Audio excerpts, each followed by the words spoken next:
커피도 끊고 여행도 안 간 3년, 결국 부자가 되지 못한 이유.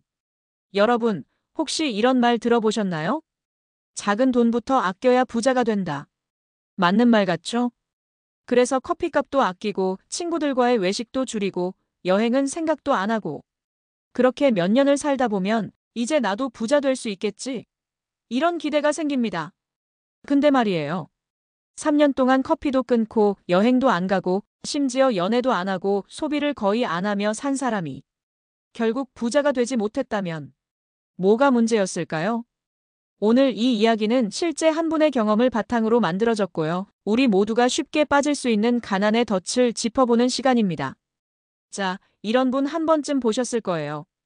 점심은 무조건 편의점 도시락, 커피는 믹스커피로만 버티고 출퇴근은 무조건 버스 또는 도보, 주말엔 나가지 않고 집에서 유튜브나 보는 게 일상이 된 사람. 처음엔 이렇게 살면 언젠가 나도 돈 모으겠지라는 마음으로 시작해요. 그리고 이게 불행하다고 느껴지진 않아요. 오히려 나는 계획적으로 살고 있어라는 자부심이 생기거든요. 근데 문제는 그렇게 3년이 지나도 내 인생이 크게 달라진 게 없다는 거예요. 실제로 그런 분이 있었어요. 34살 직장인 정훈 씨. 세후 월급 280, 월세 50, 생활비 포함해서 한 달에 150 이상은 절대 안 쓰기로 마음먹고 3년 동안 정말 독하게 살았어요. 커피? 안 마셨어요. 아메리카노 하나 4,500원이면 1년이면 얼마냐 계산기 두드려가며 스타벅스는 눈길도 안 줬습니다. 여행?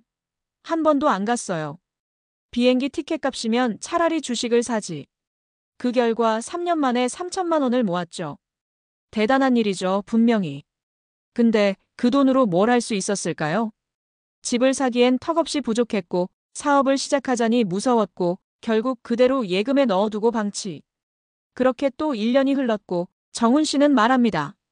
나는 3년 동안 진짜 아무것도 하지 않았던 것 같아요. 그냥 참고 견디기만 했어요.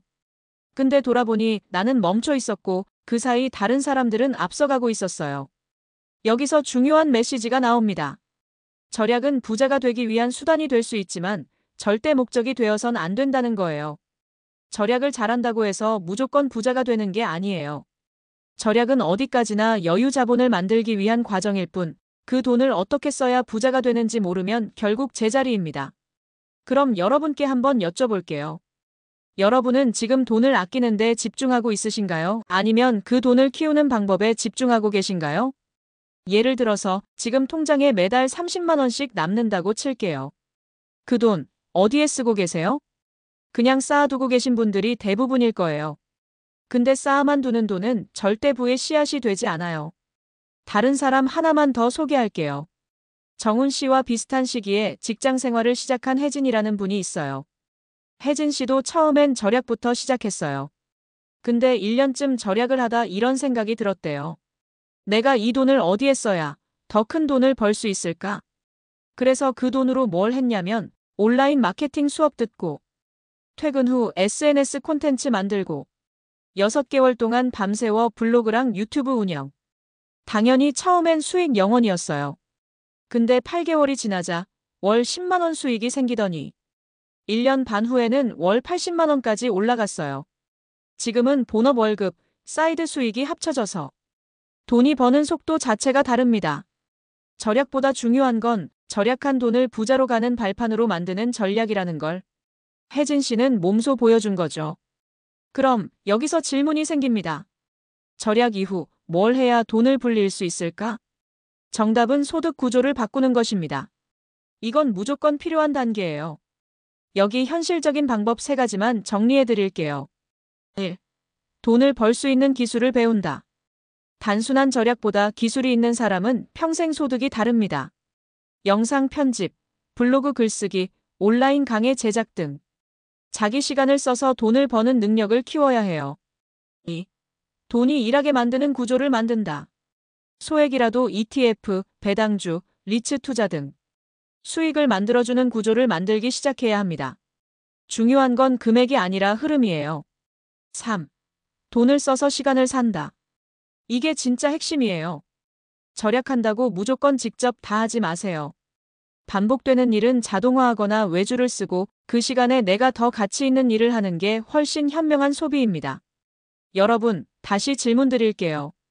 3년 동안 커피도 끊고 여행도 안 가고 소비를 줄여서 모은 돈. 그 돈은 결국 어디로 흘러가고 있나요? 우리가 진짜 조심해야 할 건 돈을 아끼기만 하다가 기회도 성장도 놓치는 것입니다. 성공하는 사람은 절약만 하지 않습니다. 절약은 시작일 뿐, 그 절약으로 확보한 시간과 돈을 성장에 써야 진짜 부자가 됩니다. 커피 한 잔 줄이는 것도 좋지만 그 커피를 마시며 얻을 수 있는 아이디어 하나가 당신의 인생을 바꿀 수도 있다는 것 기억하셨으면 좋겠습니다. 이 영상이 여러분의 삶에 작은 전환점이 됐길 바라면서 오늘 내용이 도움이 되셨다면 좋아요와 구독 부탁드릴게요. 그리고 댓글로 여러분의 절약 경험, 그리고 앞으로 어떻게 돈을 흐르게 만들고 싶은지도 함께 나눠주시면 좋겠습니다. 감사합니다.